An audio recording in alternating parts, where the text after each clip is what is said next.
Allah. Astagfirullahaladzim. Astagfirullahaladzim. Allah.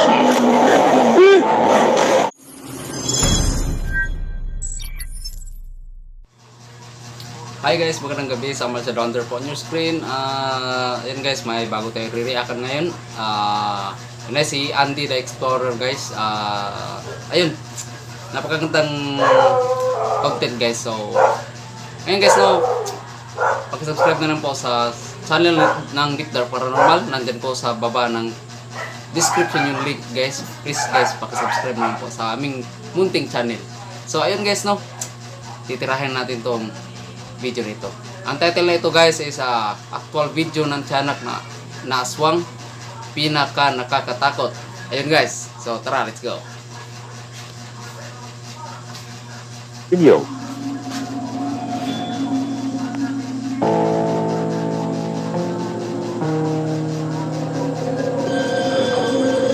Na-forward natin guys. Ang lahat, huwag kalimutang internet na kung Subscribe saan na rin po kay ang isang Andy the restaurant Explorer, na ito guys. na sinasabing isang haunted ay may kababalaghan na nakuhanan ng CCTV camera. Ang restaurant na ito ay dating isang naval training center noong mga 1920s. Subalit sa paglipas ng panahon, ang nasabing lugar ay na-develop at maraming establisimento ang naitayo. Subalit ayon sa nakakarami, ang nasabing lugar ay patuloy pa rin may nagpaparamdam at Sedya na kayo sa lights kaya guys ha. So hindi masyado makita yung mukha ko guys. Ganyan kaya. Usong natin ito konti. Yan. Hindi malapit. papakita ng mga kakaibang nilalang kahit pa man nasa modernong panahon na ito. Pinaniniwalaan na ang nasabing lugar ay isang haunted place. May nagsasabi na nakakakita sila ng mga shadow figure, mga nakaputing kasuotan na multo at iba pa. Subalit may isang pangyayari ang nakuhanan ng camera na agad namang nag-viral sa internet.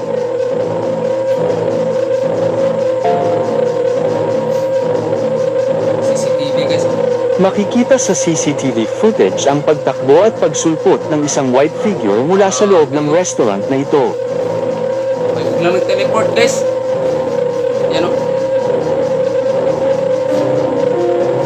Matapos maipost ang video na ito, ay maraming mga viewers ang nagpapatutuo sa mga kababalaghan ito na kanila din na-experience sa nasabing lugar. Kumain na ba kayo guys? Kumain na po kayo dyan May guys. nagsasabi na madalas na pagpapakita ng mga black figure sa nasabing lugar sa mga pumupuntang bisita dito. Saman. Kayo ano naman ang inyong opinyon sa pangyayaring ito? Ilagay lamang ang inyong komento sa comment section sa ibaba. So guys, comment lang po sa baba. Para po sa inyo.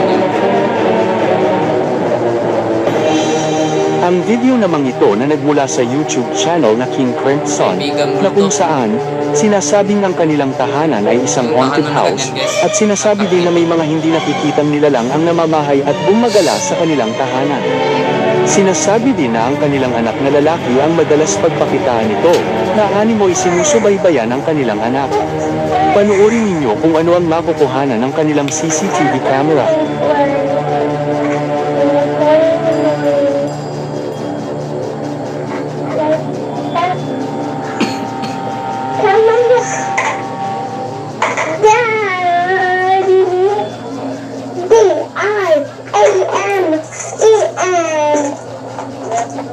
Grabe namang bahay niya. Wow. Murong yung ano guys, baul. Murong yung baul.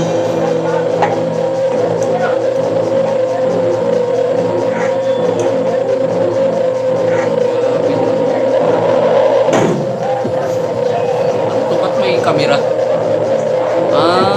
Wow. Bila po yung mga baul guys.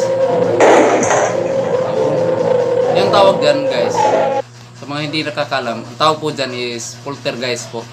So, yung polter at guys, magkaiba po yan ng meaning. So, hindi ko muna ma-explain guys, nakalimutan ko kasi yung meaning ng poltergeist. So, pasensya na.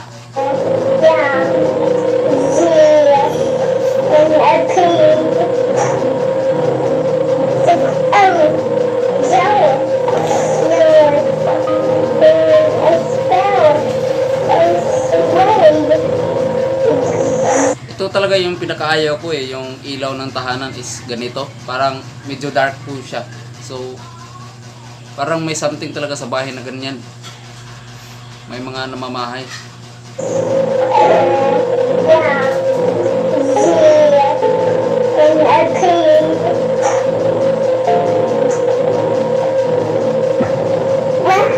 Shadow guys. Ito sa bandang gilid. Oh. May shadow. Nasaan ba yung mga nanay nito? Wow. Nag-on yung TV guys. Biglang nag-on yung TV. Yung bata guys, parang wala lang. Natakot yung bata.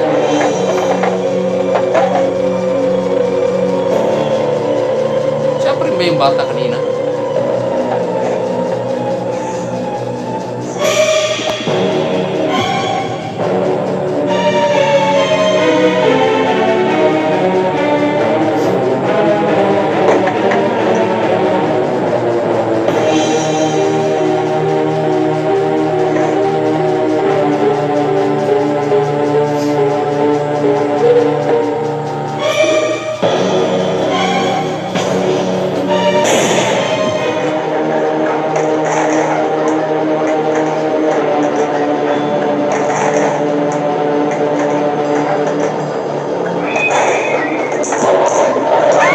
Ala. Isog yung upuan. Tumakbo yung bata guys. Hindi ba hindi mapakatakbo dyan? Bata yan eh. Hindi takot yung bata oh. Yung bata hindi takot guys.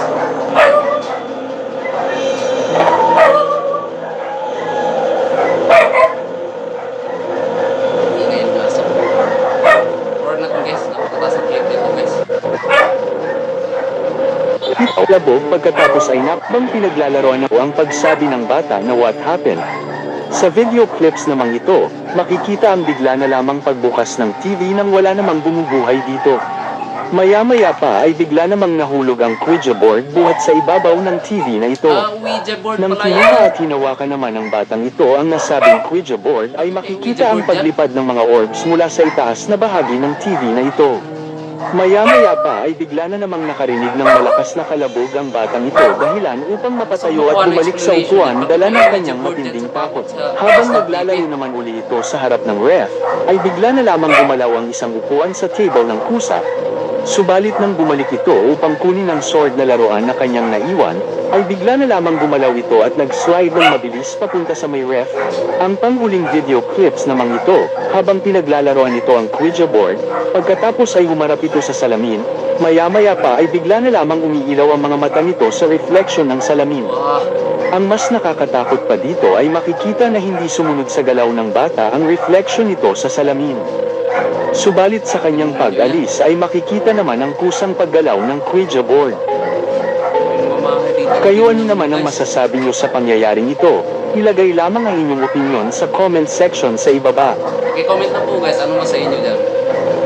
Ang video namang ito na nagmula sa bansang India, na kung saan, ay makikita ang isang sanggol na may kakaibang itsura na pinagkakaguluhan ng mga tao.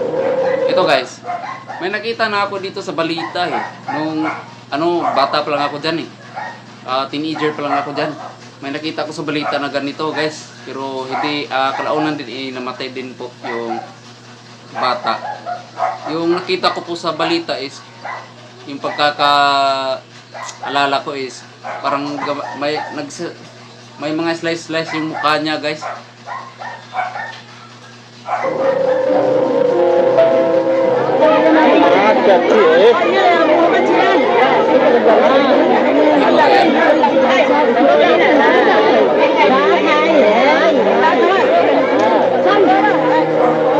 Makikita sa video ang kakaibang kulay ng balat ng nasabing bata, at may kulay pula itong mga mata.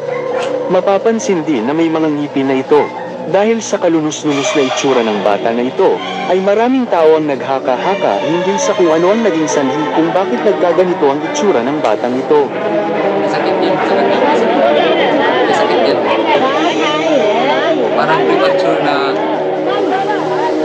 Ang video namang ito na nagmula sa bansang Indonesia mula sa YouTube channel na Beda Alam Official na kung saan Ito yung inaabangan ko guys. Yung tiyanak sa gubat daw.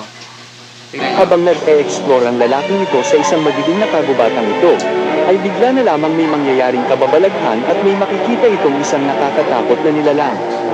Panuorin ninyo kung ano ang makukuhanan ng kanyang camera.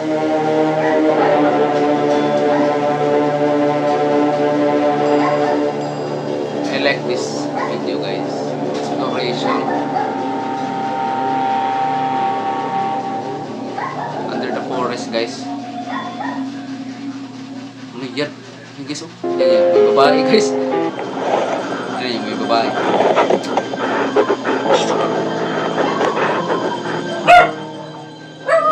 Yan o. Yan. Ayan. Yan. Babae o.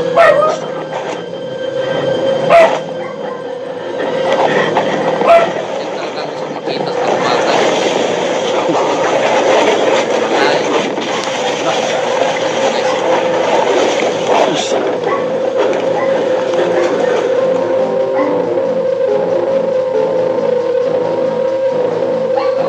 Habang nagpapatuloy ito sa paglalakad sa nasabing madilim na gubat, ay bigla na lamang itong nakarinig ng isang nakakakilabot na ungol mula sa madilim na kagubatang ito. Maya-maya pa ay may makikita na siyang isang nakakatakot na nilalang na nakakapit sa isang puno. Pagmasdan ninyong mabuti.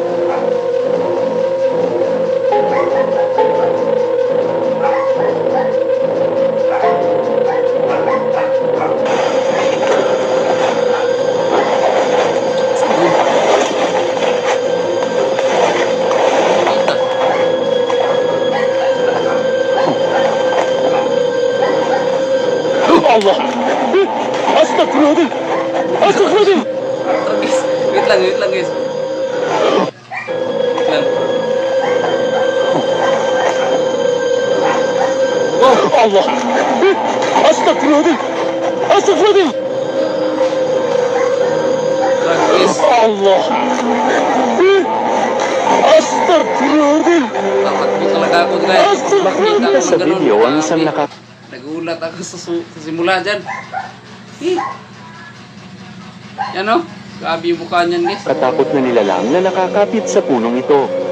Makikita rin ang nakakatakot na itsura na ito na animoy isang lamang lupa. May nagsasabi ding mga viewers na animoy isa itong tiyanak o aswang. May nagsasabi din na isa itong lamang lupa. Kayo ano naman ang opinion niyo dito? guys, Ilagay ano sa inyo lamang ang dito? inyong komento sa comment section sa ibaba. Tatakbo ko yan kapag nakikita ko ng ganyan. Allah! Astagfirullahaladzim! Ang lalaki namang ito, matapos mapadaan sa isang madilim na kalsada, ay bigla na lamang may sumulpot na isang maliit na nilalang na animoy isang tiyanak buhat sa gitna ng kalsadang ito na tumatakbo. Nano yan guys.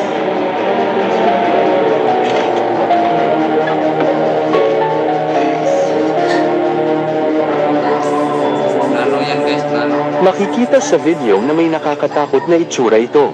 May maitim itong muka na may matutulis na mga tainga.